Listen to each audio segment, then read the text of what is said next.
कृष्ण कृष्ण कृष्ण। नमस्कार मित्रों, आज हम इस वीडियो के माध्यम से मेरा कृष्ण के प्रति अनुभव क्या रहा है मेरी आध्यात्मिक यात्रा में। मैंने जब भी कभी कोई ध्यान में कृष्ण से जुड़ा कोई अनुभव मेरा रहा हो, या फिर कृष्णा कॉन्शियस, या फिर कृष्ण जो एलिमेंट है, Krishna as a god, Krishna as a person, उनके प्रति मैंने अपने जीवन में क्या क्या अनुभव या फिर क्या क्या लर्निंग्स को सीखा, क्या क्या महसूस किया, वो आज इस वीडियो के माध्यम से आपसे शेयर कर रहा हूँ। मित्रों, आप भली प्रकार से कृष्ण के बारे में जानते ही हैं, क्योंकि ये एक ऐसे व्यक्तित्व हैं जिनको आप ना जाने ऐसा हो ही नहीं सकता।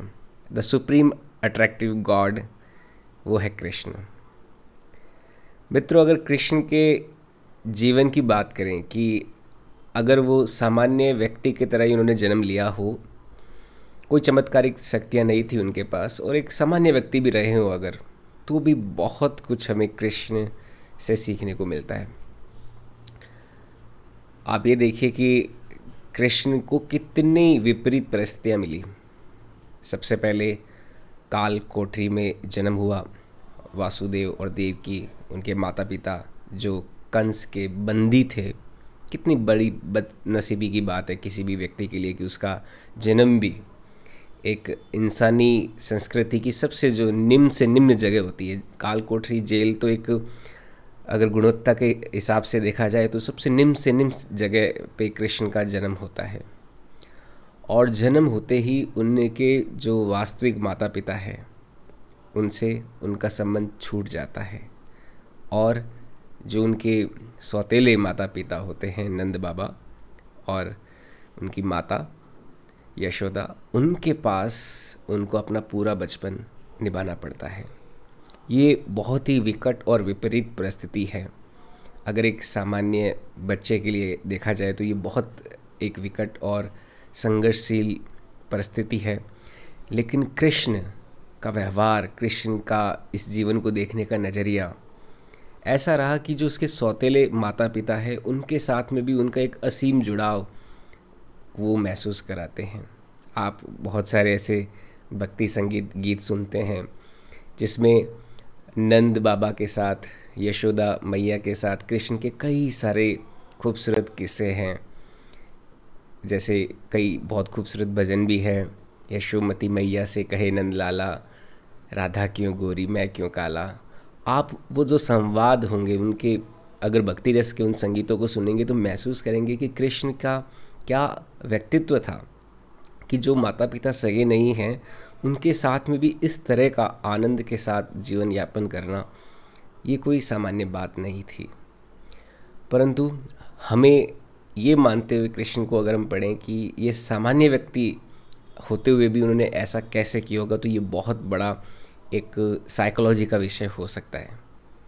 फिर बचपन में बड़े होते गए और हम देखते हैं कि अलग अलग प्रकार के आक्रमण उन पे हो रहे हैं। हमेशा जीवन और मृत्यु, एक मृत्यु का साया उन पे मंडरा रहा है। कभी पूतना आके उन पे अटैक कर देती है, तो कभी कंस का कोई भूत आके उन पे अटैक कर देता है, कभी कौआ कोई अटैक कर देता है। कंस के कई सारे जो एविल्स होते हैं, प्रेतात्माएं होती है, वो कृष्ण को मारने की कई योजनाएं बनाती रहती है और कृष्ण पे अटैक करते रहती है। लेकिन फिर भी कृष्ण उन सब का सामना करते हुए बाहर आते हैं। शेषनाग, कालिया नाग जो होता है, नदी में कूद जाते हैं। नदी पूरी जहरीली होती है, फिर भी उस जहर का भी सामना करते हैं। ये सारी जो कहानियाँ हैं, इनमें से आप अगर चमत्कार के भाग को हटा दें और एक सामान्य व्यक्तित्व की तरह सोचिए, तो ये बहुत बड़ा एक हमें जीवन को सीख देने वाला विषय है कि कितने भी संघर्षशील समय आते रहे, फिर भी कृष्ण ने अपने प्रेम करने के अपने इस व्यवहार को नहीं छोड़ा। कृष्ण का जो बचपन था वो भी संघर्ष से घिरा हुआ था, लेकिन उनका गोकुल के निवासियों के साथ कितना माधुर्य के साथ संबंध था। उनके भी आप किस्से, कविताएं, भजन सुनते हैं। तो ऐसी परिस्थिति में भी कृष्ण ने अपने आप को सभी के साथ सम्यक भाव में बनाए रखा और ऐसा व्यवहार, ऐसी माधुर्य उन्होंने सभी के साथ महसूस कराया, सभी को अनुभवित कराया गोपियों के साथ रासलीला। रासलीला का तात्पर्य है कि उन्होंने एक आध्यात्मिक नृत्य, आध्यात्मिक आनंद का नृत्य गोपियों को नृत्य के माध्यम से महसूस कराया।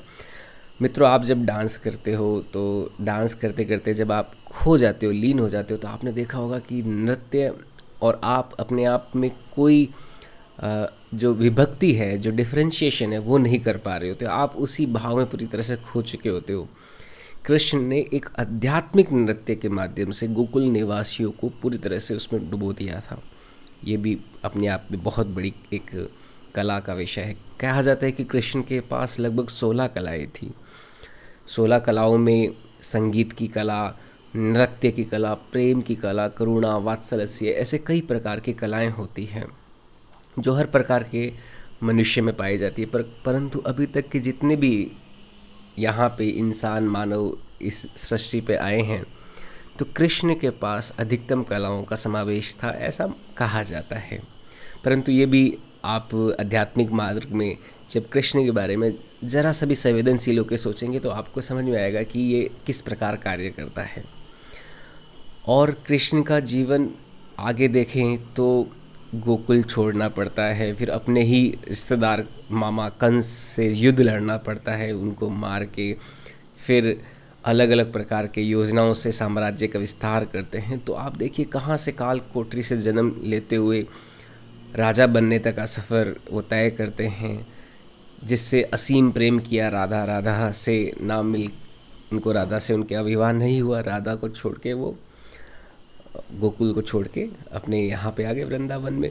तो यहाँ पे फिर अपना साम्राज्य का विस्तार किया। उसके बाद में अलग अलग युद्ध भी लड़े। फिर अंतिम क्षणों में जब सबसे बड़ी जो घटना घटित हुई वो महाभारत की घटना, महाभारत के युद्ध के उतने जहाँ पे खून की नदियाँ बह रही है, कितना तनावपूर्ण माहौल होगा।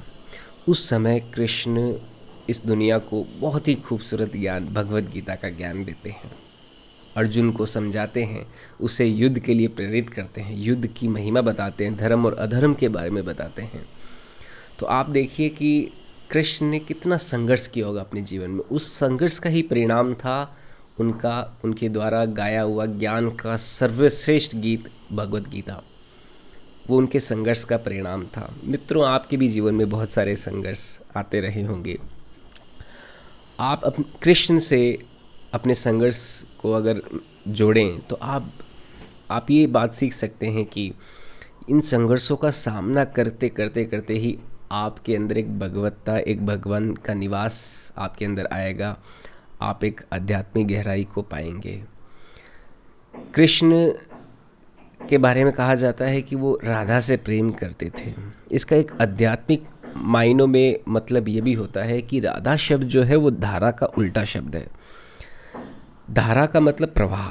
जो व्यक्ति, जो इंसान प्रवाह के साथ बहते हैं, जैसी परिस्थितियाँ होती है, जैसे माहौल होता है, उसी के साथ अगर बहते हैं तो वो तो सामान्य व्यक्ति की बात होती है। परंतु जो प्रवाह के विपरीत चलने की योग्यता रखता है वही केवल राधा से प्रेम कर सकता है। और प्रवाह के विपरीत सामान्य इंसान ना चल के केवल एक असामान्य इंसान ही चल सकता है। इसी प्रकार कृष्ण का पूरा अगर जीवन हम देखें और उसको समझने का, उसको व्याख्यात करने का प्रयास करें तो अंत में एक ही कंक्लूजन निकलता है, he is the supreme God. वो सर्वश्रेष्ठ भगवान है, वो भगवान के अवतार है। क्योंकि आप उनके जीवन का परिचय देखेंगे तो ये पाएंगे कि कहीं पे भी आपको ऐसा नहीं लगेगा कि उन्होंने एक सामान्य व्यक्ति की तरह व्यवहार किया। परिस्थितियों में जो भी परिस्थितियाँ उनको मिली उनमें एक असामान्य व्यक्तित्व हर जगह पे देखने को मिलता है। तो आप सभी को कृष्ण जन्माष्टमी की बहुत बहुत बधाइयाँ। जय श्री कृष्णा।